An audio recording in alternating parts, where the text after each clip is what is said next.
नमस्कार, आप देख रहे हैं गंगाजल न्यूज़ और मैं हूं ताराचंद नागर।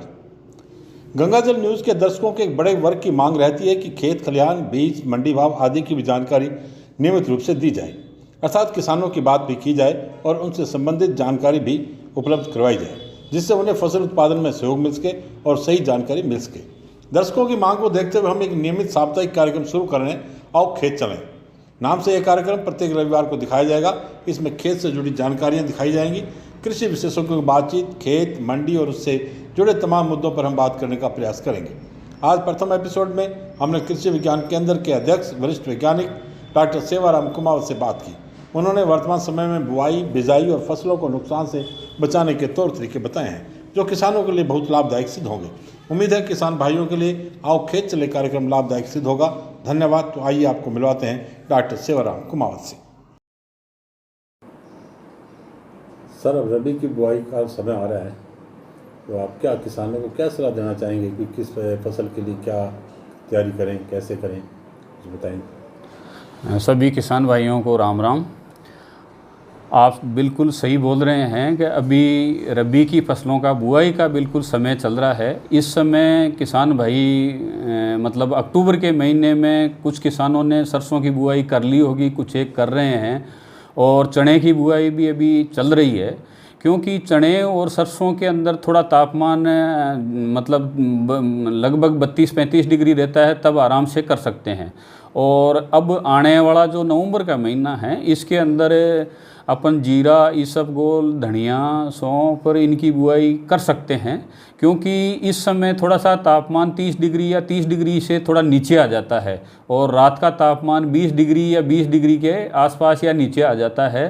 तो अपना जो खेत है वो बिल्कुल तैयार कर लेते हैं। सबसे पहले अपने खेत के अंदर जुताई करते हैं, चाहे अपने कल्टीवेटर से करो, हेरो से करो, ट्रैक्टर से करो। अब जुताई करके खेत तैयार कर लेते हैं, पाटा लगा लेते हैं। और ये तापमान की जो मैं बात कर रहा हूँ, तो तापमान में अपन कैसे पता लगाएं? आम आदमी इसी तरीके से लगा सकता है कि जब अपन खेत में कल्टी लगा के, पाटा लगा के तैयार कर लिया और दोपहर का 1-2 बजे का समय होता है, उस समय अगर जूतियाँ खोल दें अपनी और नंगे पांव खेत में चलें, तो अपने खेत में पैर नहीं जड़ें। इसका मतलब है कि अब जीरा इसबगोल की बुआई के लायक समय आ गया है। तो इस तरीके से यानी अपने को सबसे पहले खेत तैयार करना चाहिए। और खेत तैयार करने के साथ ही अपने को ये भी मानस पहले ही बना लेते हैं कि इसमें जीरा लगाएंगे, इसमें इसबगोल लगाएंगे, इसमें धनिया लगाएंगे, इसमें सरसों लगाएंगे और इसमें चना लगाएंगे। अब जैसे अभी क्योंकि नवंबर का महीना आने वाला है, इस समय जीरा, इसबगोल, धनिया, सौंफ और इनकी बुआई करने का समय बिल्कुल नज़दीक आ गया है। तो समय पे अगर अपन बीज की व्यवस्था कर लें, तो बीज, क्योंकि उन्नत बीज अगर अपन खेत में काम में लेंगे तो आधी से ज़्यादा पैदावार बीज पे निर्भर करती है। तो अच्छी किस्म का, उन्नत किस्म का बीज अपने को पहले से ही ले लेना चाहिए। अगर बुआई के समय अपन बाज़ार में जाएंगे तो जो भी अपने को जिस तरीके का भी बीज मिलेगा, वो बीज अपन बुआई करते हैं। उन्नत किस्म की को ध्यान में उस समय नहीं रख पाते हैं, क्योंकि बाज़ार में अवेलेबल होगा वही लेते हैं। पहले अगर बीज की व्यवस्था करते हैं तो अपन उन्नत किस्म खरीद के ला सकते हैं। अब उन्नत किस्म की मैं बात करूं तो जैसे जीरा की अपने एरिया के अंदर जो विल्ट से रेजिस्टेंट है, GC4, गुजरात जीरा 4 नंबर का है, उसमें सबसे अच्छा जीरा का जो किस्म है वही है। और चाहे वो कृषि विश्वविद्यालय हो, कृषि विज्ञान केंद्र हो, राजस्थान सीड कॉरपोरेशन हो, राष्ट्रीय बीज निगम हो या कोई संस्था हो, सभी के पास इसी किस्म का बीज उपलब्ध है। और GC4 किस्म की जो औसत उपज है वो लगभग कह सकते हैं कि 7-8 क्विंटल प्रति हेक्टेयर आराम से मिल जाती है, अच्छा प्रबंधन करते हैं तो। कुछ एक किसानों के यहाँ मतलब अपने 1 बीघा के अंदर 1.5 से 2 क्विंटल तक भी उपज आती है, यानी 10-12 क्विंटल तक भी उपज आ जाती है। औसत उपज 7-8 क्विंटल प्रति हेक्टेयर रहती है। और इसबगोल की जो किस्म है उसमें RI1 है, राजस्थान इसबगोल 1 नंबर। उसकी औसत उपज कह सकते हैं कि लगभग मतलब 13-14 क्विंटल प्रति हेक्टेयर आराम से मिल जाती है। अगर अच्छा समय पे प्रबंधन करें तो 15-16 क्विंटल तक भी उपज प्राप्त की जा सकती है। और इसमें क्या है कि इसबगोल की फसल में सबसे मोटी बात ये है कि इसमें कीड़े और बीमारियों का प्रकोप नहीं के बराबर रहता है। बस एक ही थोड़ी सी इसमें समस्या आती है, वो ये है कि लास्ट में जब फसल पकने वाली हो और 5 मिलीमीटर के आसपास भी बारिश हो जाती है पकते समय, तो फसल में पूरा का पूरा इसबगोल धुल के नीचे आ जाता है। यही नुकसान होता है और कीड़े बीमारियां नहीं रहती है। मैं जीरे की बात करूं तो जीरे के अंदर कीड़े और बीमारियों का प्रकोप रहता है। अपने राजस्थानी में एक कहावत है कि जीरो जीरो बेरी रे मत भाव हमारे पढ़ना जीरो, ये गीत भी है ये। तो इसमें इसीलिए है कि जीरे में क्या होता है कि कीड़े और बीमारियों का प्रकोप अधिक होता है। इसमें सबसे पहले मैं बात करूं तो जैसे अपने अगर बीज उपचार करके आपने जीरा की फसल बोई है तो अगर आपने उपचारित किया है तो उपचार करने का असर फसल में 1 महीने तक लगभग रहता है। 1 महीने के बाद में अगर कोई बीमारी आती है तो उससे बचाव के लिए अपने को यत्न करना पड़ता है, जतन करना पड़ता है। तो बीज का जो उपचारित करते हैं जी, हाँ जी, तो वो सिर्फ बीज फर्टाइल करने के लिए उपचारित रहता है, नहीं बाद में उसका असर रहता है? नहीं, ऐसा है कि जैसे अपने फोरेट से, वो फोरेट क्या थाइमेट से अगर जैसे मान लो थाइमेट से या कार्बेंडिजम से बीज उपचार करते हैं तो उसमें जड़ से संबंधित रोग वो 1 महीने तक नहीं लगेंगे। अगर आपको जैसे मान लो कि दीमक के प्रति भी इसमें प्रतिरोधक क्षमता विकसित करनी है तो इमिडाक्लोरोपिड से इसको उपचारित कर लेते हैं। पर इसमें जो तरीका है वो सबसे पहले है कि फंजीसाइड FIR यानी सबसे पहले फंजीसाइड से फफूंदनाशी से उपचार करते हैं, उसके बाद में इंसेक्टिसाइड से, फिर अगर राइजोबियम या कल्चर जो फास्फोरस PSB कल्चर होता है उससे अगर उपचारित करना हो तो इस तरीके से करते हैं। हाँ, ये है कि इसबगोल की फसल के अंदर अपन केवल पाउडर का ही इस्तेमाल कर पाएंगे। अगर कोई गीली दवा काम में लेंगे तो उसका कवर उतर सकता है और वो फिर बीज के लायक नहीं बचता है, इसलिए उसमें ज़रूरत हो तो अपने को उपचार करना चाहिए। लेकिन ख़ास बात ये है कि जीरा और इसबगोल में अपने को फसल को बुआई के लिए खेत बदल के बोना चाहिए। अगर पिछले साल आपने इस खेत में जीरा बोया है तो अगले साल इस खेत में नहीं बो के पड़ोस वाले या पास वाले या दूसरे खेत में अपने को जीरा बोना चाहिए, क्योंकि इसमें क्या है कि बीमारियों के स्पोर ज़मीन में रह जाते हैं। इसलिए अपने को एक चीज़ ये ध्यान में रखनी है कि लगभग 1.5 महीने के आसपास अब अपने को एक स्प्रे करना चाहिए, जो है मैनकोजेब दवाई आती है। मैनकोजेब का 2 ग्राम प्रति लीटर के हिसाब से स्प्रे कर देंगे तो इसके अंदर बीमारी का प्रकोप नहीं होगा या नहीं के बराबर होगा। और ये जो दवाई का स्प्रे करते हैं इसका असर 15 दिन रहता है। 15 दिन बाद में अपने को फिर दवाई का स्प्रे दोहराना पड़ता है। और उस समय अगर आपके सफ़ेद जीरे में पाउडर आने लग जाता है 1.5-2 महीने के आसपास, 2-2.5 महीने के आसपास अगर पाउडर आने लग जाता है तो उसमें आप केराथियोन या सल्फ़र डस्ट का भी उपयोग साथ में मैनकोजेब के कर सकते हैं। और जब अपने फसल 90 दिन की यानी 3 महीने के आसपास की हो जाती है तो तब अपने एक इसमें जो माहू चेपा होता है, काला माहू आता है, हरा आता है, उसका प्रकोप भी हो जाता है। तो मैनकोजेब के साथ में अपने को ये जो माहू को मारने की दवाई है उसका रोगोर का या इमिडाक्लोरोपिड का भी इस्तेमाल करना चाहिए। ये 3 स्प्रे अगर अपन रेगुलर कर देते हैं तो अपने के जीरे की फसल को अपन कीड़े और बीमारियों से आराम से बचा सकते हैं। फलोदी क्षेत्र में जीरा एक तो एक सब, धनिया और सौंफ किधर होती है? धनिया सौंफ अपने फलोदी क्षेत्र में तो बहुत, धनिया तो केवल मथानिया वाला एरिया में होता है और सौंफ है वो बिलाड़ा वाला एरिया में, जोधपुर के बिलाड़ा वाला एरिया में होता है। इधर अपनी तरफ बहुत ही कोई सा किसान काम है। हाँ, जीरा और इसबगोल का अच्छा है। और मैं किसान भाइयों के लिए ये सूचना देना चाहूँगा कि अपने जो ये कृषि विज्ञान केंद्र है मोरा गांव रोड पे, इस पे किसानों के लिए जीरा और इसबगोल का उन्नत बीज जो GC4 और RI 1 नंबर की जो किस्म है उसका बीज अभी किसानों के लिए बिक्री के लिए उपलब्ध है। ये जो जीरा और इसबगोल का जो बीज है वो फलोदी की परिस्थितियों में ही तैयार किया हुआ है, यहाँ कृषि विज्ञान केंद्र पे ही तैयार किया हुआ है। और ये बीज की एडोप्टेबिलिटी यानी किसान के खेत में ज़्यादा उपयोगी सिद्ध होगा। और ये बीज है कृषि विज्ञान केंद्र पे जो जीरे का बीज है वो 280 रुपये प्रति किलो के हिसाब से जो कृषि विश्वविद्यालय जोधपुर ने जो रेट निर्धारित की है उस पे उपलब्ध है। और ये इसके साथ ही जो अपना इसबगोल है, इसबगोल का बीज 160 रुपये प्रति किलो के हिसाब से यहाँ पे उपलब्ध है।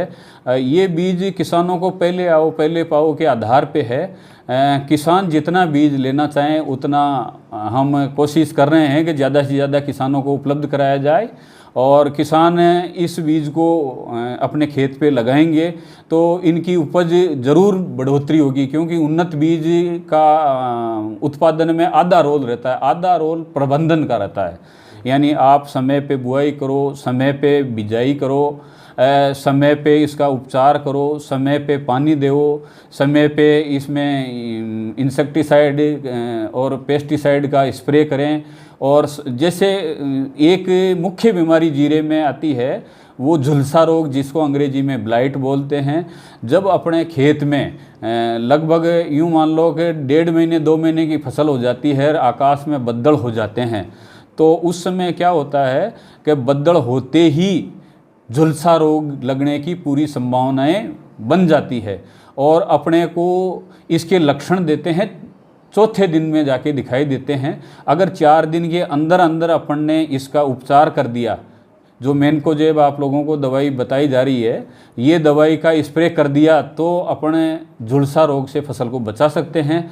और अगर 4 दिन तक स्प्रे नहीं किया तो चौथे दिन अपने को अपना खेत काला नजर आएगा, यानी अपने खेत में झुलसा रोग पूरा फैल चुका है। उसके बाद उसका कोई उपचार नहीं हो सकता। सर, अपने यहाँ जो बीज उपलब्ध करवा रहे हैं किसानों को, ये बीज का उपचारित बीज है कि इसको भी उपचारित करना पड़ेगा? देखो, ऐसा है कि अपने यहाँ केंद्र पे तो अभी बिना उपचार किया हुआ बीज उपलब्ध कराया जा रहा है। और किसानों को ये सलाह दी जाती है कि जो बावस्टीन आती है, बावस्टीन कार्बेंडिज्म के नाम से भी जानते हैं, थाइमेट भी होती है, इसको आप 2 ग्राम 3 ग्राम 2 ग्राम 3 ग्राम 1 किलो बीज के हिसाब से, यानी मैं ये कहता हूँ कि आपके जैसे 4 किलो बीज अगर आप काम में ले रहे हैं तो उसमें 8 से 10 ग्राम दवाई बावस्टीन या कार्बेंडिज्म ये आप पाउडर रूप में आती है। और बावस्टीन का पाउच लगभग मतलब यूँ मान लो कि 50 ग्राम का पाउच 50 रुपये के आसपास आता है। तो 50 रुपये का पाउच आप लाएं और बीज उपचार करें। और बीज उपचार का तरीका ये है कि आप या तो मटका हो, जैसे मान लो जिसमें 10 लीटर 15 लीटर पानी आता हो, 15 लीटर पानी आता हो, उसके अंदर 4 किलो जीरा डाला और फिर अपन ने इसमें 10 ग्राम दवाई डाल दी और 10 ग्राम दवाई डाल के ऊपर ढक्कन लगा के, क्योंकि आधा ही भरेगा 4 किलो में, तो ढक्कन लगा के फिर ऊंचा नीचा उल्टा सीधा कर लेंगे तो वो बीज उसमें मिल जाएगा। और फिर उसकी तुरंत बुआई करनी है। हाँ, ये है कि बीज उपचारित करने के बाद में आप बीज को रखना नहीं है, अपने को 2-4 घंटे में उसकी बिजाई हो जानी चाहिए। अगर रखेंगे दूसरे दिन बिजाई करेंगे तो अंकुरण पे प्रभावित होता है। अपने इधर जो किसानों की ज़मीन है सर, उनकी क्या स्थिति है सर? अपने यहाँ पे किसानों की ज़मीन है, उसमें क्या है कि उर्वरा शक्ति के हिसाब से, उर्वरा शक्ति में अपने यहाँ पे जो एक तरह से कह सकते हैं कि जो सैंडी-लोम, अंग्रेजी भाषा में सैंडी-लोम बोलते हैं, यानी बलुई दोमट बलुई मिट्टी है। उसमें थोड़ा बहुत भाग, यानी बलुई आप 80% कह सकते हैं, 20% दोमट भाग होता है। तो ऐसी मिट्टी है, इसकी उर्वरा शक्ति बहुत ही कम होती है। इसमें किसान भाइयों को उर्वरा शक्ति बढ़ाने के लिए जहाँ तक जितना संभव हो सके इसमें देसी खाद 3 साल में 1 बार ज़रूर डालें। और बुआई के समय जो अपने तेल वाली फसल है, यानी जैसे रायडा है, जीरा भी तेल के रूप में ही विदेशों के अंदर अपन निर्यात करते हैं, तेल के उपयोग में आता है। इसमें अभी क्या स्थिति है कि किसानों को डीएपी बहुत ही कम मात्रा में उपलब्ध हो रहा है। तो डीएपी के स्थान पे किसान भाई जो सिंगल सुपर फास्फेट आती है, सिंगल सुपर फास्फेट का 1 कट्टा लगभग 300 रुपये के आसपास आता है, डीएपी का 1200-1300 रुपये के आसपास आता है। तो 3 कट्टे सिंगल सुपर फास्फेट और 1 कट्टा यूरिया का मिला के खेत में बुआई के साथ में डबल पेटी वाली ड्रिल से देते हैं तो इसमें पोषक तत्वों का प्रबंधन पूरा हो जाता है। क्योंकि आप जानते हैं कि नाइट्रोजन है वो पौधे की बढ़वार के लिए आवश्यक है और फास्फोरस है वो पौधे को रोगों से लड़ने की क्षमता और जड़ को मजबूत करने का काम करती है। और सिंगल सुपर फास्फेट में सल्फर भी पाया जाता है और कैल्शियम भी पाया जाता है। ये दोनों के दोनों पोषक तत्व इसमें तेल की मात्रा बढ़ाता है और तेल की मात्रा जब बढ़ेगी तो दाने की चमक अच्छी आएगी और बाज़ार में भाव अच्छा मिलेगा। इसलिए किसान भाइयों को मैं यही सलाह देना चाहूँगा कि बुआई के समय डबल पेटी वाली सी ड्रिल से आप सिंगल सुपर फास्फेट और यूरिया बीजाई करें और साथ में बुआई करें।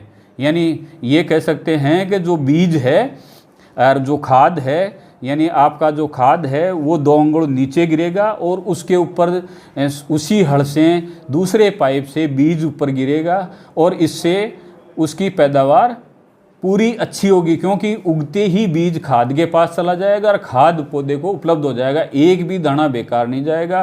कुछ एक किसान क्या करते हैं कि एसएसपी को और डीएपी को छिड़क के यानी बुरखाव करके और फिर कल्टी चला देते हैं या हैरो चला देते हैं। वो तरीका बिल्कुल सही नहीं है वैज्ञानिक रूप से। क्योंकि अपन जानते हैं कि खाद का दाना जहाँ गिरता है डीएपी का एसएसपी का वो वहीं पड़ा रहता है। अगर उस दाने तक जड़ पहुँचती है तो ही पौधे को उपलब्ध होता है। और जो लाइन के अंदर बुआई करते हैं तो उसका एक का एक दाना उपयोग में आता है और छिड़क के बोते हैं हैरो चला देते हैं तो उससे मैं ये कहता हूँ 90% डीएपी या एसएसपी का पौधा उपयोग नहीं कर पाता है, वो कचरे में ही जाता है। यानी केवल लागत बढ़ोतरी होती है।